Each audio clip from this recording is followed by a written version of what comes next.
What's up? What is going on, Tricology family? And welcome back to another episode of the Tricology News Talk. And we got some announcements and more updated news for you guys today. So let's not waste time. Let's get started with our first announcement. Is that NFL legend and soon to be Hall of Famer Tom Brady has officially retired after 22 seasons. Now, I touched about this on the latest episode on the Respect the Combat podcast, and I've been saying that this dude needs to retire. And it's well deserved. He got nothing else to prove. I mean, this man is literally the Michael Jordan of football. He's won at least like 7 Super Bowls. That includes with the New England Patriots and the Tampa Bay Buccaneers. This man is in his 50s right now. He don't need to go anymore. He needs to retire. It's well deserved. And now we finally going to have a Super Bowl without Tom Brady.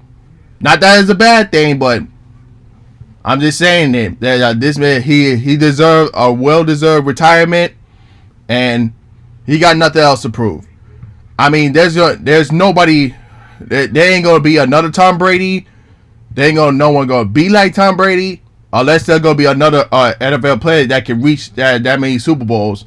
But we'll see, like in the future. But it's well deserved, and we're gonna miss you on the gridiron field. So you deserve it, bro. So and now moving on to our next topic is that Mission Impossible 7 and 8 has been postponed again, which Mission Impossible 7 got moved to 2023 and Mission Impossible 8 got moved to 2024 due to the pandemic again. Jesus Christ, man. But at least we're getting some Tom Cruise this year with Top Gun Maverick this year, so we just got to stick with that until we get Mission Impossible next year with Mission Impossible 7. I mean, this is literally like, I don't know, their 4th or 5th time that they got moved. I mean, this pandemic is kicking our butts, man. I'm not saying, this is literally no joke.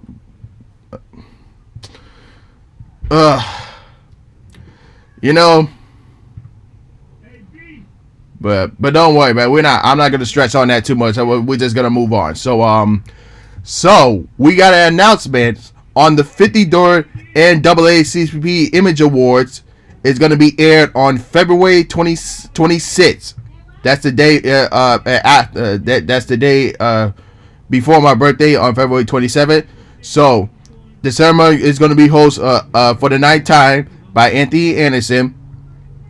The presentation and the nominees was announced on January 18th. The nominees with the film The Harder They Fall and the comedy series Insecurity leading the nominations with 12 each in the nominated categories. When it comes to like the film, movie and TVs, in the recording categories, Her received the most nomination with 6, followed by Chloe, Drake, Silk Sonic, and Jasmine Sullivan with 4 each. This will be the first time in history of the award ceremony. It has been including 5 categories to award podcast and social media influencers. During the ceremony, American journalist Naacp Hannah-Jones will be honored with the Social Justice Impact Award for her social efforts in reporting for the New York Times Magazine about police injustice and crime against black people in the United States. So, and of course, it will be aired not only on BET, but also on Viacom CBS Network and CBS itself. So, yes, be on the lookout for that. And we can't wait. This is wait for the AA Image Awards on February 22nd. I mean, 26th. Excuse me. Now, Moving on to our next topic. So we got some official announcements from EA Games, and also from Respawn Entertainment and Lucasfilm Games, that 3 new Star Wars games has been announced, including Jedi Fallen Order 2. Now, we touched on some of the gaming announcements that we are getting a re-image of the Knights of the Old Republic, and of course other games that's going to be announced that's with Star Wars. But I cannot wait for Jedi Fallen Order 2. Hopefully we get some announcements, hopefully on May the 4th or sometime during the summer, because I'm hearing rumors that the Jedi Fallen Order 2 will be released in late 2022 by the holidays. So we'll just have to wait and see what's going to happen between now and the end of 2022. But Jedi Fallen Order 2 is definitely on my anticipated list for video games, and of course the re-image of Knights of the Old Republic. And then now, moving on to our next topic, is that should the audience be told that if there's a post-credit scene in a movie, should they stay?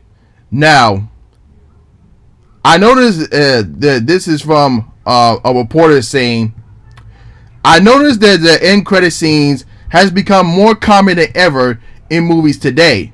Those are people that don't know that Nick Fury was actually Tortoise in Far From Home, if they didn't stay after the credits. Now, most recent non-Marvel movies like Ghostbusters Afterlife and The Matrix Resurrections both had end credit scenes. And do you think there should be a message before every movie if there's an end credit in every film? So I say yes, because this could lead up to another potential film, or that potential film franchise, and there should be like a message say like, hey, there's going to be an end credit scene, so y'all should stay after the movie. Or should they not tell them, it leaves us with a surprise? But if they don't tell them, that's the problem. People are going to leave, and they don't know that that's going to happen. So like I said, I vote for yes if there's a post-credit scene. So everyone should stay after the credits to see what's going to happen. So that's my opinion on that topic. But moving on to our next topic, is that the upcoming Red Run movie from Amazon will star Chris Evans and Dwayne "The Rock" Johnson. And this is what Variety has reported. Chris Evans will join Dwayne "The Rock" Johnson in Amazon Studios' upcoming holiday film, Red Run. Amazon Studio is developing a feature project which is based on an original story by Hamilcar Garcia, president of the production at Seven Butts Productions.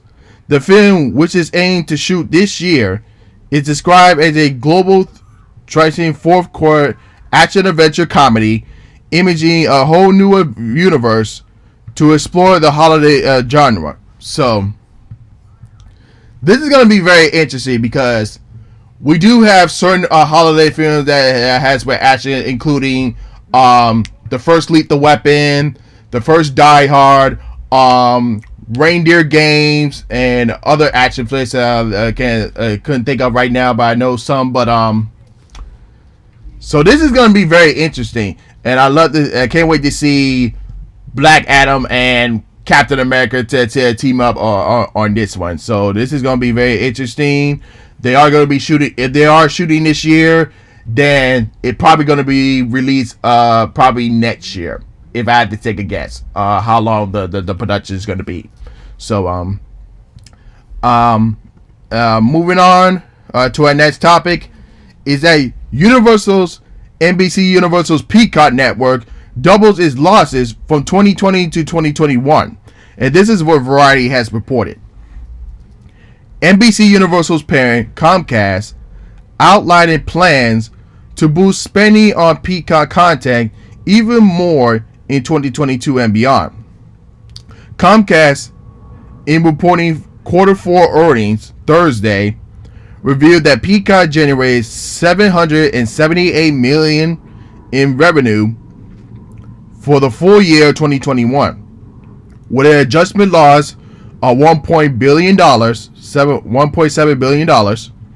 That compares with $118 million of revenue and adjusted for EBITDA earnings before interest, tax, depreciation, and amortization loss of $663 million in 2020. For 2022, Comcast expects Peacock losses to a total of $2 billion as its investment in content doubles. CFO Mike Conversi said on the earnings call. So, well, all I gotta say is that Peacock got to do something. I mean, they are getting something like, of course, we're getting the Super Bowl this year. We're getting the Olympics on NBC, and you're getting the WWE Network on there. So I don't understand why they lose it so much. Like, they got to do something, because if they don't do something, people are gonna be unscribing to Peacock, because you see a lot of subscribers are subscribing to Netflix, Hulu, Disney Plus, HBO Max, and Apple TV Plus, and some for Paramount Plus as well. So this streaming wars is getting out of the way, and then Peacock is, so far for what I'm reading, they lose it so much, and they don't do something. Who knows? But moving on to our next topic is that Mortal Kombat 2 is coming from Moon Knight and Umbrella Academy writer, and it's greenlighted for a second film. So this is what Deadline has reported.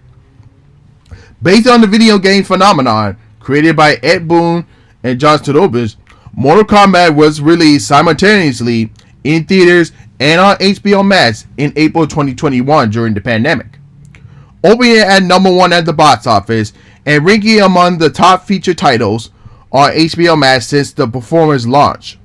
The film was directed by Simon McCoy, who produced it with Tom Gruner, E. Ben Washer, and James Wan.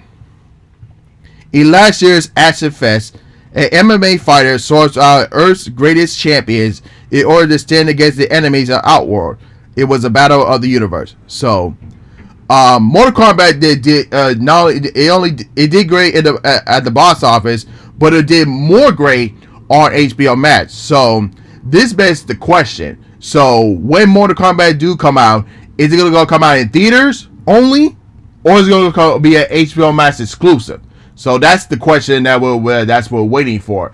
I highly expect to be a HBO Max exclusive, because a lot of numbers and a lot of the viewers it got for watching the first Mortal Kombat on HBO Max, and this can go either way. So we'll just have to wait and see what's to come on Mortal Kombat 2.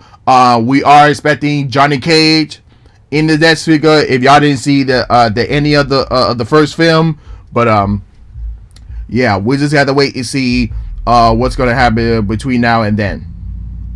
So moving on to our next topic is that we're getting the Aquaman, Jason Momoa, as one of the villains in Fast and the Furious 10. So this is what Hollywood has reported. The 10th installment of the Universal's Fast and the Furious action movie series is getting an influence of muscle. Now, Jason Momoa was in final notifications to join Vin Diesel's and the cast, in which he is being called Fast and the Furious 10 as a working title. While the plot details are still morphing, the Aquaman actor could be poised as one of the film's villains. Universal has no comment. Jason Lin, who's returned to the franchise with 2021's F9, The Fast Saga, is back in the director's seat. Michelle Rodriguez, Tyrese Gibson, Ludacris, and Sun Kang are returning to the franchise that debuted in 2001. 2001, excuse me. Charlize Theron is also expected to be back. Diesel and Lin are producing. So, if Jason Momoa is one of the villains, then he probably working with Charlize Theron's character, and we probably going to see a one-on-one matchup with Vin Diesel and Jason Momoa. So this is going to be very interesting because I'm hearing that the Fast and Furious 10 is probably going to be a two-part. So they wanted to make it as a Infinity War and Endgame type movie for the final for the final installment of the Fast and the Furious franchise. So this is gonna be very interesting. What's to come? All right, moving on to our next topic is that Guardians of the Galaxy Volume 3 will be the final time that you see the Guardians team together in the MCU. So this is what the Deadline has reported. Guardians of the Galaxy Volume 3 will be the end of the road for this particular band of scrappy misfits, according to the series director James Gunn. The upcoming superhero film, which is scheduled to be released on May 23rd, 2023, will close out this team's trilogy and story, the director told Deadline in his Hero Nature's podcast. Gunn has defended in saying that this would be the last time people will saw this group of characters together. As the Guardians of the Galaxy saying, "This is the end of us. This is the last time people will see this team of Guardians." However, this shouldn't come to too much of a surprise for fans. Gunn had been saying that the third film will be the end as early of 2017. I think the first three movies tell a single story, and that story is pretty simple. Gunn has told the Toronto Sun. I think there will be a Volume 4, but it won't be the same. It won't be the same group, would not be telling the same story. I don't want to get too much into it because it will spoil too much. I think basically the story of this group ends with Volume 3. So, we have heard rumors and comments from Dave Bautista, who is Drax, saying that this will be his final time that he'll be playing Drax in Guardians of the Galaxy Volume 4. So that is one of the things to come. So we'll just have to wait and see what else is going to be the fate for the rest of the Guardians, because some of the Guardians members is expected to be in Thor 4 Love and Thunder. That includes Star-Lord and Drax and many other Guardians that's supposed to be in Thor Love and Thunder. If y'all didn't see the end of Endgame, when Thor aboard Star will ride with the Guardians of the Galaxy in Endgame. So was that the way you see what's going to happen between now and then?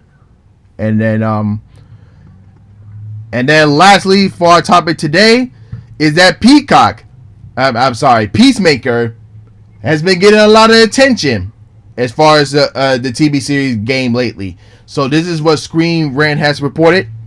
According to Business Insider, Peacemaker is the biggest streaming series in the world, as it's 69.5 times more in demand than average series.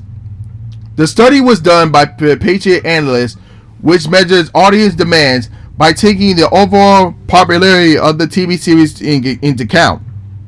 The series beat out Netflix, The Witcher, and Disney Plus Star Wars, The Book of Boba Fett. So that's no surprise there to me, because we all know James Gunn is great. The Suicide Squad that he did was pretty great too, and of course we all love John Cena for what he is, and that's really no surprise there. I'm loving Peacemaker, the series, and I hope it get a second season.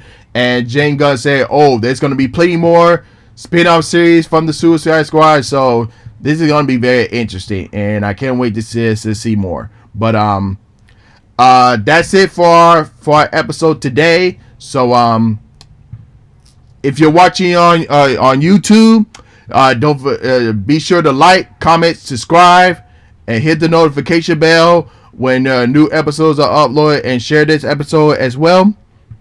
If you're listening on Anchor, Google Podcasts, or Spotify, go into the YouTube link in the description below and post your comments there as well. So, without further ado, this is Trico, and I'm signing off. Peace.